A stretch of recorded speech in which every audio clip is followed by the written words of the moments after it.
We were having disaster sex, not the peppered with self-deprecating laughter sex, not the dark, let me find my own private piece of heaven sex, but all-out Armageddon sex. It's come to this.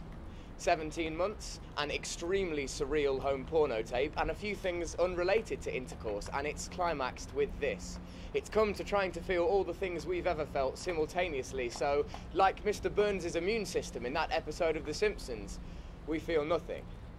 Nothing but jealousy for a time when emoting was as easy as knowing your address and posting something there.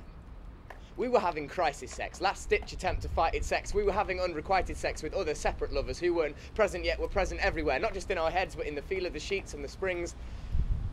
We were having sex with earlier versions of ourselves, with ideas and ideals that we'd accidentally shelved somewhere between childish and premature, between flexible and positive and busy and unsure. I'd come with such clarity, Don McLean and the rhythms of the railway instilling a fear of castle walls in me, but when I saw her on the platform, standing like a dolled-up flashback, an abstract memory I wanted to own, all the promises the journey had made me make myself were broken in a single exhalation, falling like the wind makes young leaves do in spring to sing with the hissing doors, sibilant, fatal.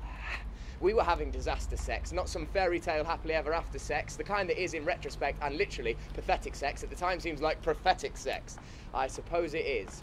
I was shouting, this is all we have now, this is everything. I can't even feel you anymore. Pinch me, punch me, slap, ritz, bitch, she does, and I can't feel anything. She was kicking and screaming at the truth like a child violently restrained upon the news that bedtime is now.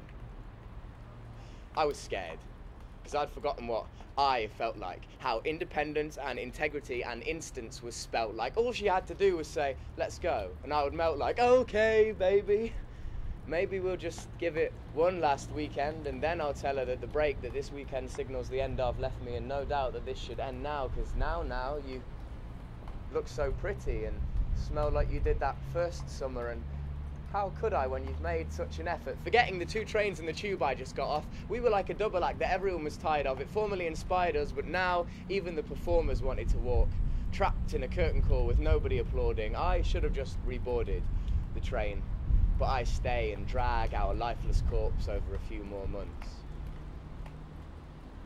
It pulls away and so do I. You make a grand gesture of taking my hand, and the weekend is spent.